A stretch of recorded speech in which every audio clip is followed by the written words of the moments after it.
Welcome everyone to the C47 podcast. Roll the intro.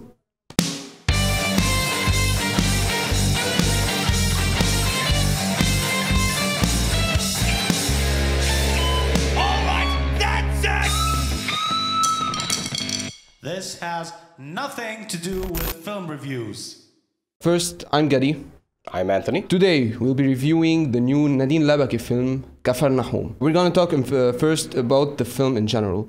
I did a little bit of research. The name of the film is called after a city in Israel, which means a place with a disorderly accumulation of objects. In the film, we see an area with a lot of houses with a huge population that nothing is organized. So I guess that's why she named the film like that. It's not filmed in Capharnaüm. It's in Lebanon.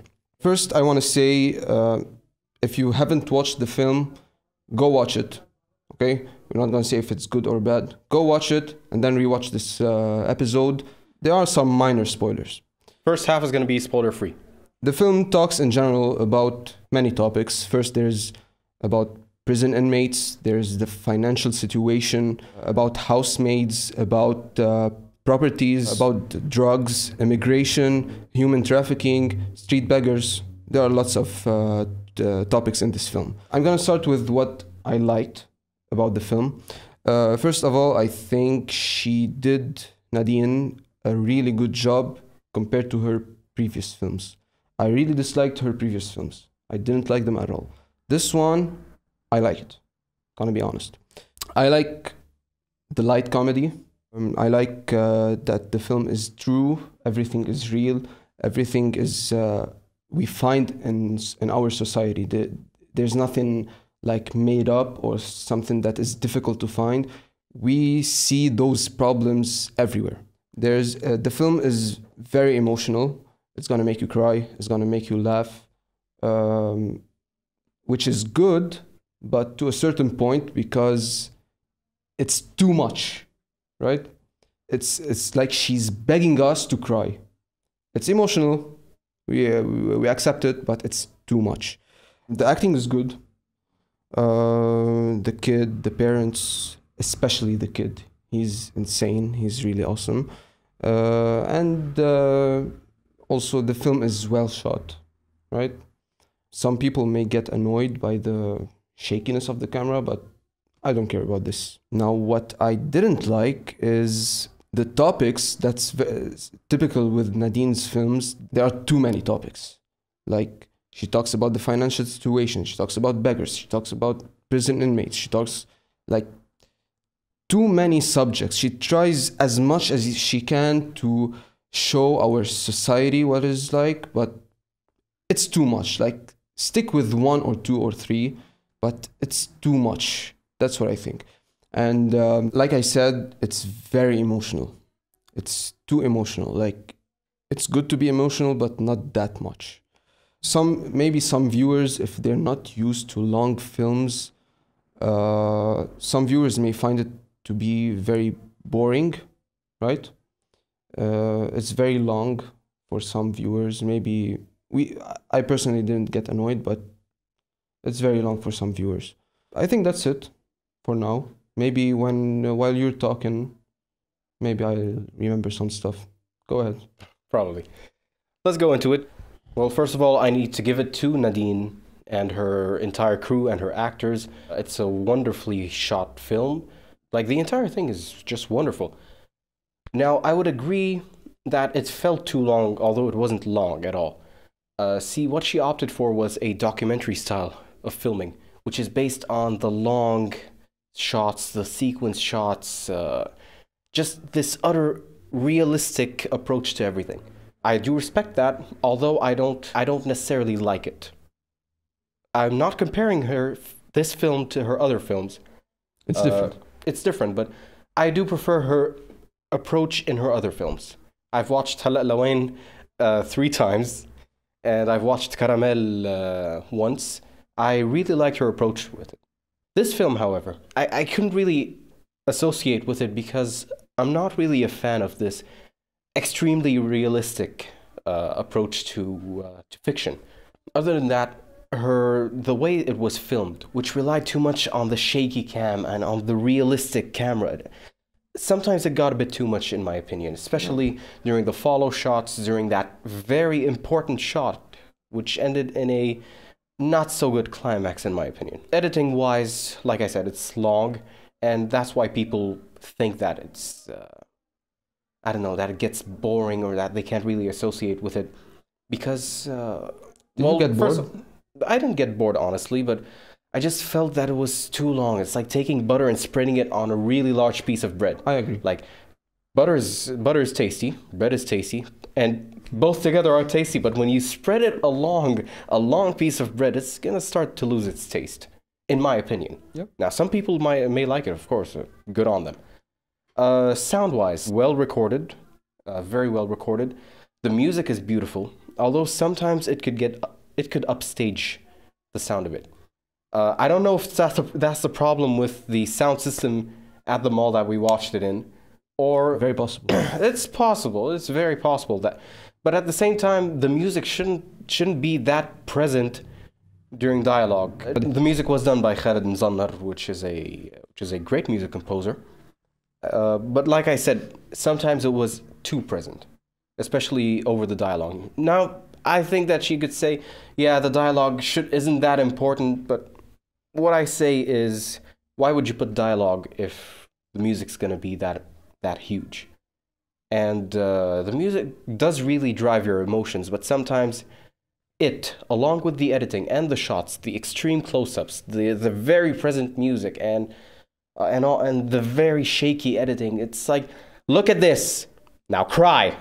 Yeah, that's what I'm saying. Yeah. I'm not really a fan of that kind of thing. Yep. I like to drive emotions naturally. Like, you want to show something sad, people are going to cry. But once you start to tell them, cry because this is sad, that's when it starts to get a bit controversial. Other than that, let's talk about the acting. The acting was marvelous. I agree. And that's what I think I said that in the last podcast. I do appreciate Nadine's casting and the way she does it with her casting agency. They don't choose actors to come and play this role. She doesn't choose some big name and tells him, yeah, now play a beggar. No, she got an actual beggar. That's what she did in Hala Lawain. She got an actual butcher to be the butcher. And she chooses people who can fit the role without even trying. For example, Julian Farhat, props to you, buddy. When he played the painter, he fit the role so good. That's what I like about her. She knows how to let people fit the role. Yep. And she doesn't need a method actor, and she just gets them and they fit the role. And that's what she did with Zayn. Zayn is an actual beggar, and that's how he actually talks. That's his actual dialect. You can clearly see that these are people in their natural habitat, and she just placed the camera in front of them. That's the amazing thing. Along with that is the baby. That bond between Zayn and the baby was so natural. It's like she took the camera, she told the crew, just set the camera and leave and let them do whatever they want. Now we go back to the editing, how it was too long. It reminded me of the scene where Zayn was changing the kid's diaper.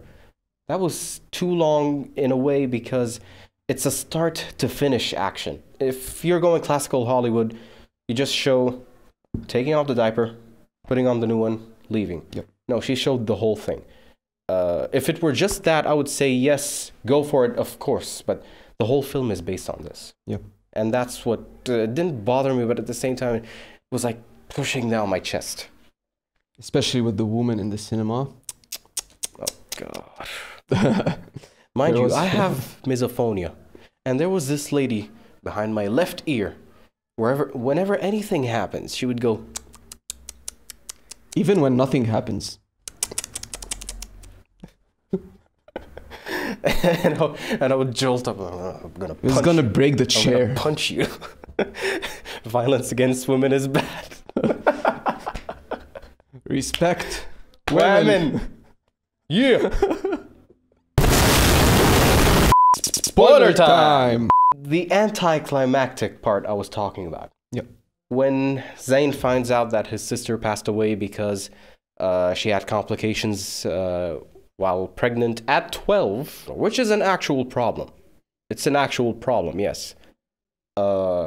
So Zayn finds out, he goes ape shit. He grabs a knife and he runs towards the guy. And the guy actually is the guy who the store clerk, a very womanizing pedophile. Yeah. Zayn runs towards the store clerk. I don't know how fast he was running because his family was not able to catch up with him. Either his family is lazy or he's super fast. I don't know. But at the same time, you have this extremely shaky sequence with this tense music and everything's tense about it. Then he arrives and suddenly the camera stops and everybody's just standing still looking. Yep. To me, if somebody's going for this approach where everything's graphic, everything is happening, everything is real, I say just at least pan towards them. Or you don't want to show blood? Okay, don't show blood, but show at least Zayn's reaction, or show the guy's reaction, or let us know what happened, because the guy came in on a wheelchair towards the end. What did Zayn do? Did he stab him in both legs? Did he stab him in the back? Why do you care? Did you get the point? I got the point, but after going, yes, yeah. What? Okay, so you were expecting a Hollywood film. I was not expecting a Hollywood film. I was expecting... the entire film is graphic. I was expecting this part to be not extra graphic, but just as graphic. I expected it like that because I did not expect Nadine to put the kid stabbing someone in her film. I got the point. That's what I care about. I don't care about the shakiness of the camera. I don't care about the music. I don't care about what she showed and what she didn't show. I just want to understand what happened. And you did, right? Well, yeah, but I think everyone will understand what happened there. Of course, everybody did understand. That's why I don't get annoyed by this type of directing or editing. Well, yeah, nobody didn't get what happened. Yeah. The kid grabbed a knife and ran. Of course, we know what's going to happen. Yeah. But at the same time, if you're going that graphic and that tense, I don't think that it should be cut this short. Because all that effort, all that tense... all that tension that was put into that scene and that it conveyed and that it put the spectator on the edge of his seat in a drama, depressive film. Suddenly you're seeing some action after the light comedy. Like there was comedic relief in it. But at the same time, this is the part where you're really shaking up his emotions. A 12-year-old boy running, he wants to kill somebody, and then you just stop before. You don't need to, like I said, you don't need to show the knife going in. It's not a Cannibal Corpse song. The film started, we know that he stabbed someone. In the first shot of the film. Yes. We know that he stabbed someone. And then we were waiting the whole film for that moment when he was gonna stab the guy. But we got the moment. Maybe if she didn't show this moment that he got the knife and ran to stab him, maybe that was like anticlimactic, but they didn't have to show. I don't think it's important to show him stabbing the guy. Like I said, that's not necessary. Yeah, but she could have either been implicit or I get explicit. what you're saying. Yeah, this was just explicit, implicit. Yep. To me, I don't really like that because, like I said, it plays on your emotions, but in not the best way possible. That's what I felt. Yeah. Now. Indians screaming all the time. The comedic breaks, the way the editing was able to breathe through the comedic parts was very good. Yep. Especially with her choice of actor for Sarsur Man. Sarsur Man, Cockroach Man. He's Cockroach. Yeah, he's an actual actor. He's a great actor, but he was able to play this naive, very simple Armenian. Hrag is behind the camera. You should have seen Hrag's reaction when she was like, the Armani. Yeah. Hrag was like... Why? Why? Like, out of everything to say, just one jab. The one jab. Like, the whole film was respecting everyone and talking about everyone. And then... Armenians happened. And then Armenians happened. Yeah, I like the light comedy. Yeah, it was good, especially with the way that it was portrayed. Other than that, there were multiple comedic parts.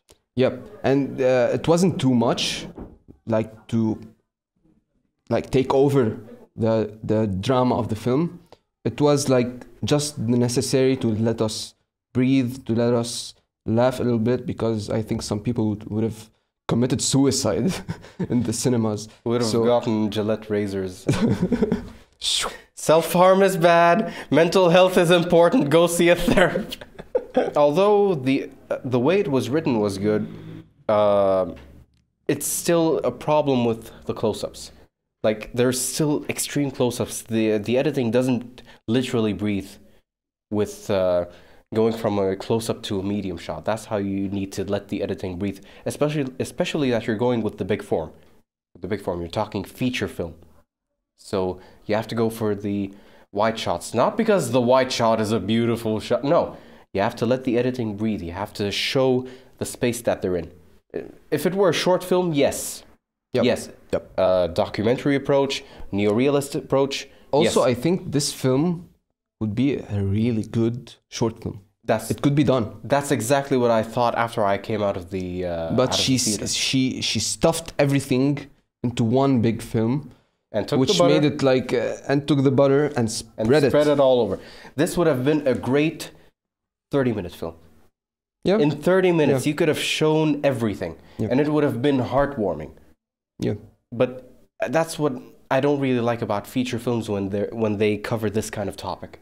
Especially now, okay, you might say yes, Capharnaüm is a very cluttered place, and they showed cluttered places, so the film should be cluttered. People might say that, but at the same time, it's not an elitist film. You're not going for an elite group of people. You're going for the masses. People walk in with popcorn and they go. Look, because it's made for the masses, I think it's a really good film. Tell you why. Because people, especially the Lebanese, they love to talk about dramatic subjects. So she stuffed them all in. That's why everyone loves it, right? Yeah, yes, of course.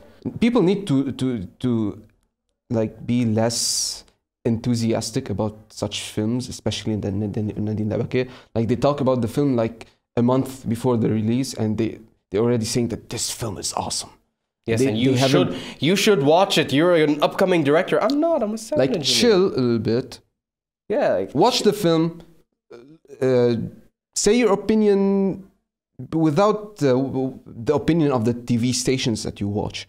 Because everyone is like, so true, so true. I've been, like when we were watching it in the theater, people behind me are like, yeah, that's so true. Like, okay, come on. Like, yeah. Oh, dear.